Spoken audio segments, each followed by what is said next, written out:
नमस्कार। आज हम श्रीमद् भगवद गीता से जुड़ा एक बहुत ही गहरा सवाल समझने की कोशिश करेंगे। एक ऐसा सवाल जो शायद हमारे काम करने और उसके नतीजों को देखने का नजरिया ही बदल दे। तो सवाल सीधा सा है, जो कुछ भी हम करते हैं, जो भी फैसले लेते हैं, क्या हम सच में उसके कर्ता हैं या ये सब बस एक भ्रम है, एक वहम? चलिए देखते हैं गीता इस बारे में क्या कहती है, क्योंकि इसका जवाब बड़ा ही दिलचस्प है। इस पूरी बात की शुरुआत होती है युद्ध के मैदान से, जहां अर्जुन एक बहुत बड़े धर्म संकट में फंसे हैं। देखिए, अर्जुन सिर्फ लड़ाई से नहीं घबरा रहे थे, उन्हें एक बहुत बड़ा डर सता रहा था, और वो डर था अपने ही कर्मों के बंधन में फंस जाने का। सोचिए जरा, उनको चिंता थी कि अपने ही सगे संबंधियों पर शस्त्र उठाने से जो पाप लगेगा उसका फल तो भुगतना ही पड़ेगा। और अगर देखें तो ये सिर्फ अर्जुन की कहानी नहीं है, ये कहीं ना कहीं हम सबकी कहानी बन जाती है ना? अपने फर्ज निभाने का डर और उसके अंजाम का डर। और बस इसी मौके पर श्री कृष्ण एक ऐसी बात सामने रखते हैं जो कर्ता होने की हमारी पूरी समझ को, पूरी सोच को ही पलट कर रख देती है। वो अर्जुन को समझाते हैं कि भाई, असली कर्ता तो कोई और ही है। ये जो श्लोक है ना, यही इस पूरी विचारधारा का आधार है। श्री कृष्ण इसमें बिल्कुल साफ साफ कहते हैं कि जिसका मन अहंकार से भरा हुआ है, जो अज्ञानी है, बस वही ये मानकर बैठ जाता है कि मैं करता हूं। जबकि सच तो यह है कि सारे काम असल में प्रकृति के गुणों द्वारा ही किए जाते हैं। अब सवाल उठता है कि ये प्रकृति के गुण आखिर हैं क्या? तो देखिए, इसको ऐसे समझिए कि ये 3 तरह की मूल शक्तियां हैं: सत्व, रजस और तमस। सत्व यानी अच्छाई और संतुलन, रजस यानी काम करने का जुनून, क्रियाशीलता, और तमस मतलब आलस, जड़ता या अज्ञान। हम जो भी सोचते हैं, महसूस करते हैं या करते हैं, वो सब इन्हीं 3 में से किसी एक गुण के असर में होता है। अच्छा, अब ये जो बात है ना, गुण ही गुणों में बरत रहे हैं, इसको समझना बहुत जरूरी है।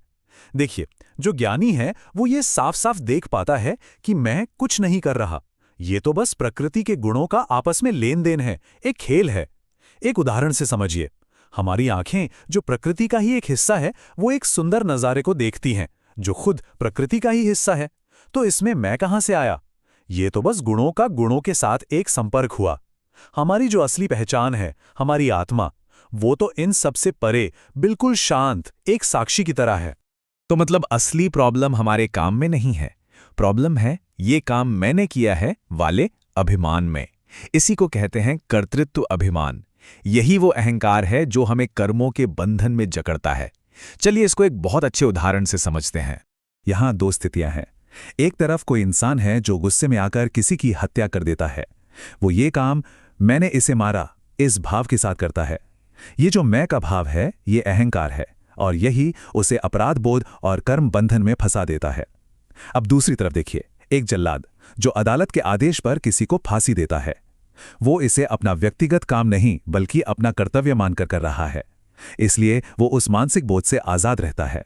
काम एक जैसा दिख सकता है, पर करने वाले की दृष्टि में जमीन आसमान का फर्क है। तो सार क्या निकला?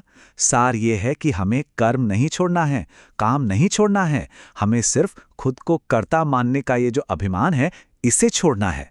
और जिस पल ये अहंकार खत्म हो जाता है ना, उसी पल काम के फल से जो हमारा लगाव है वो भी खत्म हो जाता है, और बस इंसान हर बंधन से मुक्त हो जाता है। तो इसका मतलब गीता का ये पूरा दर्शन हमें कर्म बंधन से मुक्ति का एक बिल्कुल साफ रास्ता दिखा रहा है। ये रास्ता काम छोड़ने का नहीं, बल्कि काम करते हुए भी उस काम से आजाद रहने की कला सिखाने का है। इस रास्ते को हम इन 4 कदमों में समझ सकते हैं। पहला कदम, अपने स्वभाव को पहचानना कि हमारी प्रकृति क्या है। दूसरा कदम, मैं करता हूं, इस अहंकार का पूरी तरह से त्याग कर देना। तीसरा कदम, बिना किसी फल की इच्छा के बस अपने कर्तव्य कर्म को करते जाना। और आखिर में चौथा कदम, जब हम ऐसा करते हैं तो हम कर्म के हर बंधन से अपने आप ही मुक्त हो जाते हैं। लेकिन ये सारी बातचीत हमें एक आखिरी और शायद सबसे गहरे सवाल पर लाके खड़ा कर देती है।